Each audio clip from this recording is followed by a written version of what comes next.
Southeast Emergency Communications opened their doors and started dispatching. So we do 12 communities, and without going through all of them, after some recent consolidation here with some change in the legislation in our wonderful state, in the state of the state, we partnered with the Village of Huntley and the Village of Lake in the Hills just a few years ago, and they became members of Southeast Emergency Communications. But we do Crystal Lake Police and Fire, we do Lake in the Hills and Algonquin Police and their respective fire district. We do Huntley Police and the Huntley Fire District, and a handful of other communities, some smaller towns, McHenry County College. So we provide 911 services. We answer the non-emergency phones after hours. So when Village Hall is closed and you may have a water main break, or it's a holiday and you've got a question about something police related, we're the ones that will answer the phone for the agencies. And our goal is that we don't want you to concern yourselves about who's answering the phone or where is this phone call going to. We want to provide the services, so we do a lot of training with our individuals, so it's kind of a seamless service for the communities that we do. So the 911 phone calls is our primary focus. We want to answer the 911 calls when there's a police, fire, medical emergency. We dispatch for the police and fire departments. We also provide services for public works, so today we're fairly busy. It's not that we have to dispatch the snow plows, but as they run across things, there was an accident in McHenry this morning where a car tried to pass a snow plow and hit a snow plow. Those type of things, you know, they'll call us on the radio and we'll facilitate the emergency response to that. So SEECOM is made up of, on the administrative side, we try to stay pretty lean because really our goal and focus is the operations. When you dial, we want to make sure we answer in a timely fashion and we get you the services. So myself, as the head of the organization, I have a deputy director. So we're set up very much like a police department or like a fire department, but we're all civilian here. So myself and the deputy director, we have an administrative assistant, and then from there we have 3 shift supervisors. So we work 8-hour shifts, 7 a.m. to 3 p.m., 3 p.m. to 11 p.m., and then the midnight shift. So we have a shift supervisor for each shift, and then we have a total of 24 dispatchers or telecommunicators is what we call them, that are there to answer the phones and answer the radios for all the agencies. We do. Roughly, we did about 250,000 phone calls last year.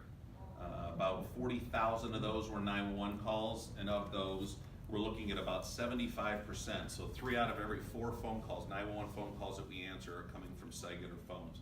Many people just don't have the landline phones. They're expensive. You know, nobody likes to walk to the kitchen or walk to the bedroom or do whatever to grab the phone. We all have our cell phones now. We all carry it all the time, and that's what a lot of people go to. In Huntley and some of the other communities where we have some of the 55 and over communities, we tend to find those communities have more landlines. It's harder for folks in that demographic to part from their landlines. I'm one as well. There's nothing better on a location of knowing where you're at if all you can do is pick up that phone and you can't really speak, getting that location than a landline. The cellular technology, while it's good from our side, in some battles with the phone carriers, we often will have some difficulties in getting location. So as long as my son's still growing up, even though he's 14 now, I always will have a landline in my house. That's just the way it's an insurance policy. I hope to never use State Farm for my automobile, but I want to have it just in case, and that's kind of the same way I think about it. So with the cell phones, how many here have cell phones? Everybody has cell phones? All right.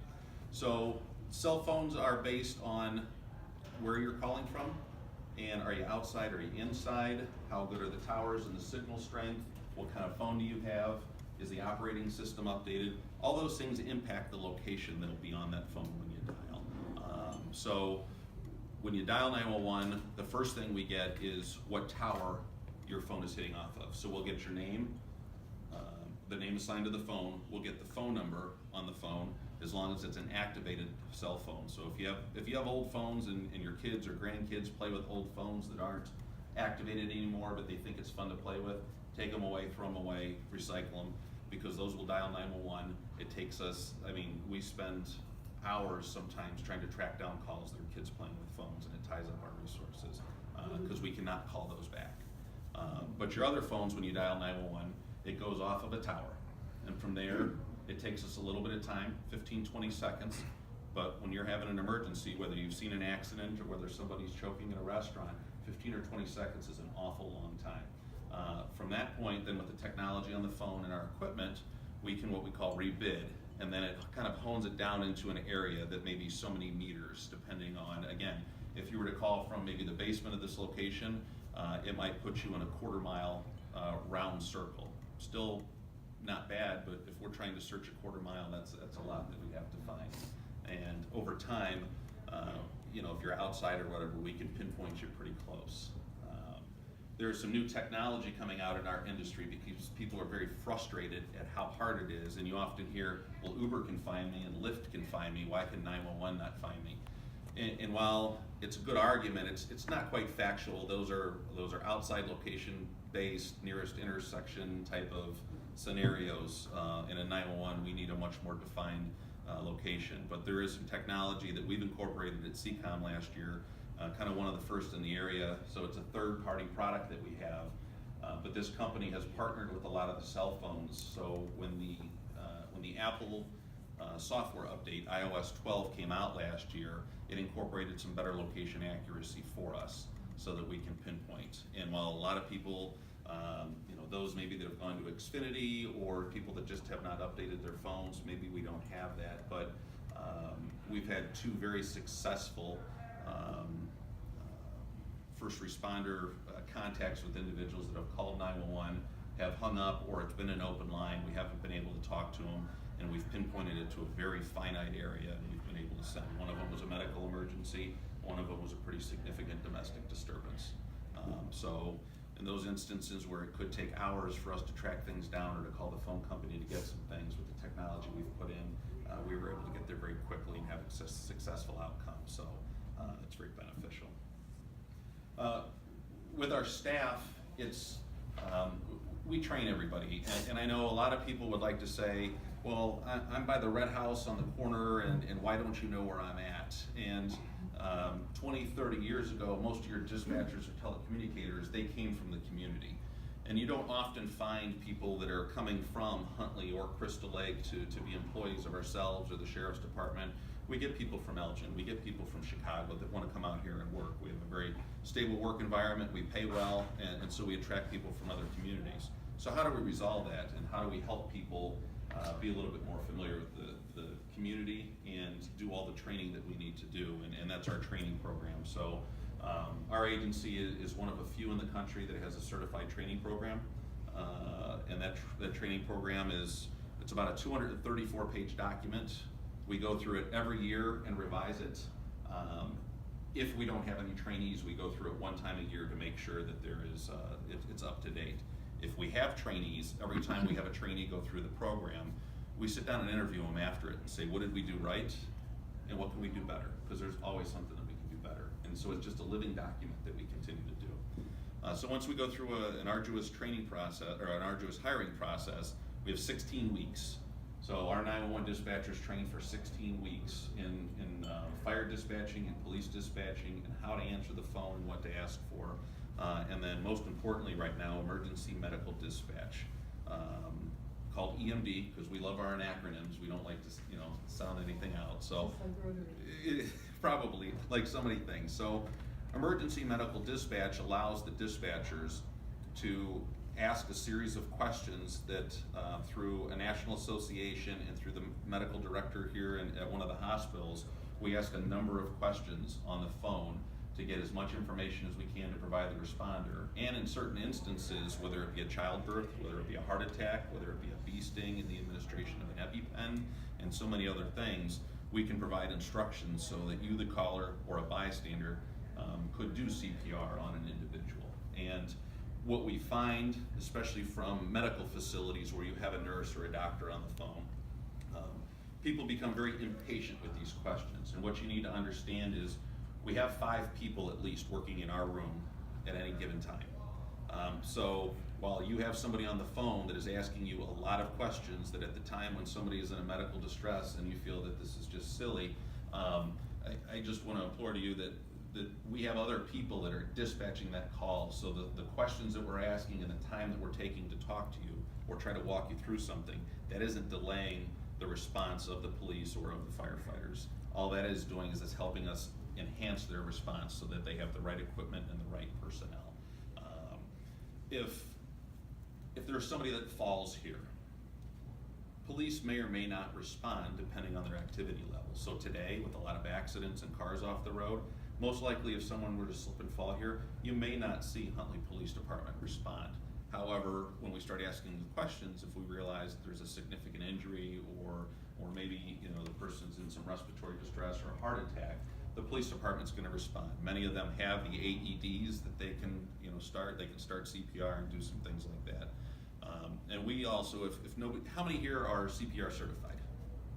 I was. And how many here would be comfortable right now if I went down doing CPR on me? Okay.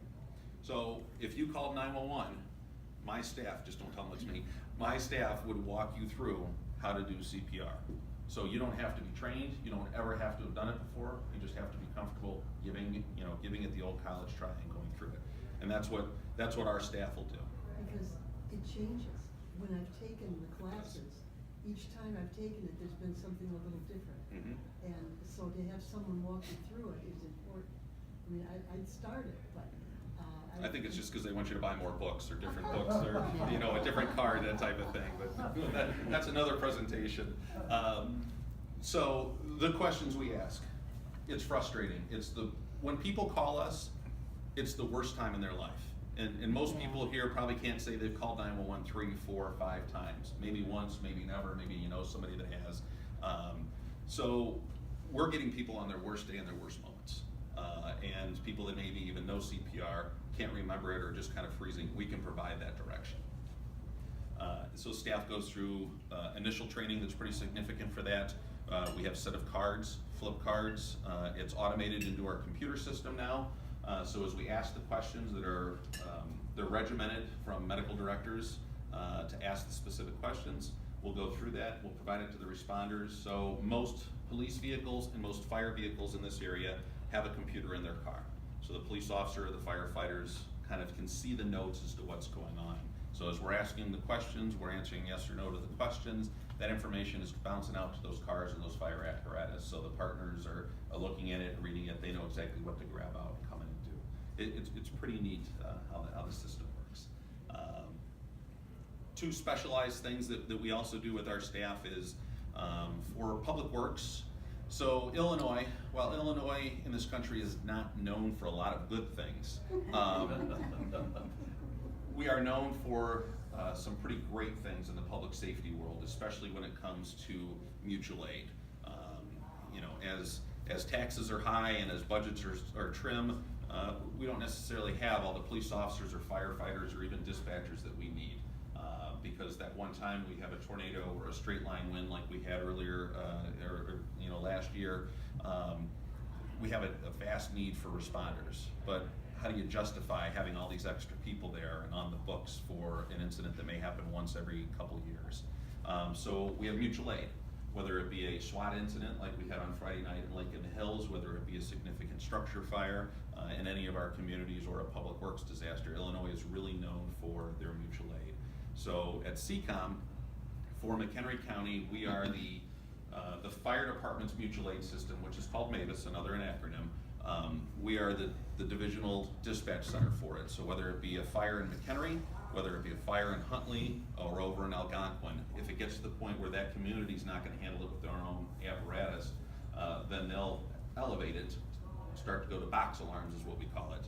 And then all that dispatch, even if it's not a SEECOM agency, that dispatch comes into us and we facilitate that mutual aid. And we'll call people from Lake County, from Boone County, maybe even over into Wisconsin, and we start bringing people in. On the public works side, we also do the same thing for their statewide disasters. So as we've had tornadoes over the last several years, as we've had floods, most recently in McHenry County, the stricken communities will call us.